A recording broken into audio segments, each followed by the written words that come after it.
On demande souvent qu'est-ce que le baptême de feu. J'ai répondu à cette question plus d'une fois. Je ne connais aucun feu comme le feu de Dieu, le feu de l'amour éternel, qui a consumé le sacrifice au calvaire. Ce dont l'Église a besoin, c'est du baptême d'amour. Et pour le recevoir, il faut qu'à l'instant, nous nous mettions la face contre terre devant Dieu et que nous plaidions.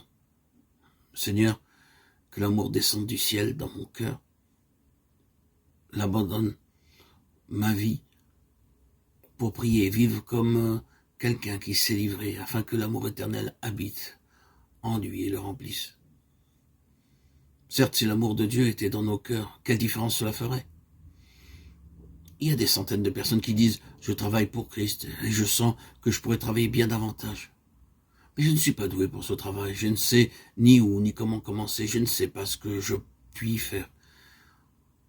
Mon frère, ma sœur, bien-aimés en Christ, demandez à Dieu de vous baptiser de l'esprit d'amour. Et alors, l'amour trouvera son chemin.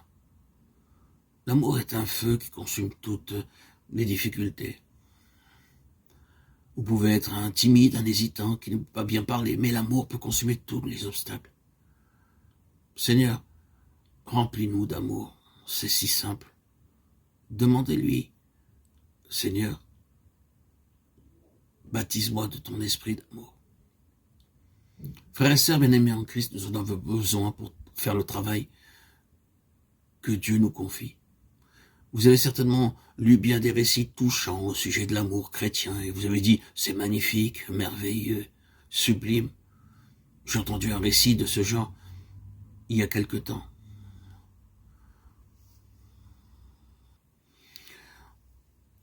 On avait demandé à Madame Butler, Josephine Butler, une femme de pasteur anglais qui consacra sa vie au relèvement des femmes tombées,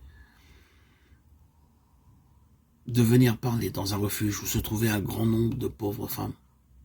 En arrivant, elle s'approcha de la fenêtre avec la directrice et elle aperçut au dehors une malheureuse femme qui était assise dans un coin.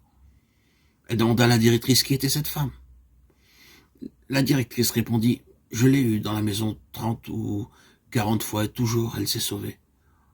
On ne peut rien faire d'elle.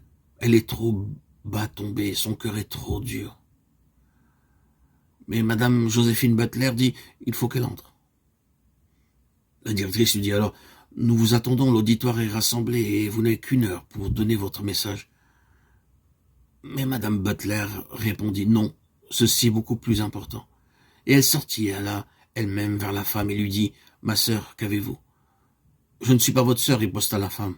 Alors Madame Butler posa sa main sur elle et dit « Oui, je suis votre sœur et je vous aime. » Et elle continua à parler jusqu'à ce que le cœur de la pauvre femme fût touché.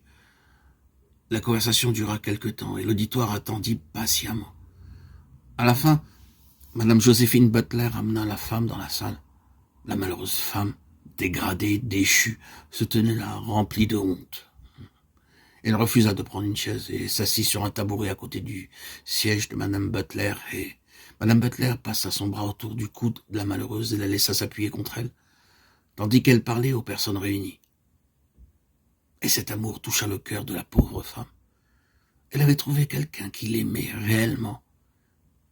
Et l'amour de Madame Joséphine Butler amena cette femme à l'amour de Jésus.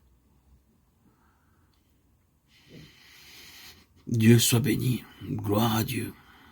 Il y a de l'amour dans le cœur des enfants de Dieu, si seulement il y en avait davantage. Je vous invite à lire la biographie de Joséphine Butler, sous le titre de la noble vie d'une femme. Oh mon Dieu, gloire à ton très saint nom. Baptise nos pasteurs de ton céleste amour. Baptise nos missionnaires, nos colporteurs, les membres de nos réunions bibliques et nos évangélistes, ainsi que tous les jeunes de nos églises. Que Dieu commence par nous maintenant et nous baptise à l'instant même de l'amour divin. À toi, Seigneur, tout honneur et toute gloire pour les siècles des siècles. Baptise-nous de ton amour divin, Seigneur. Demandez-le. Demandez au Seigneur, c'est si simple, de vous baptiser dans l'esprit d'amour. Et quoi qu'il arrive, l'amour trouvera son chemin dans vos cœurs. au moment opportun pour fusionner en communion avec l'Esprit Saint et vous permettre de connaître et de vivre expérimentalement l'amour de Dieu dans vos vies, quotidiennement, en permanence.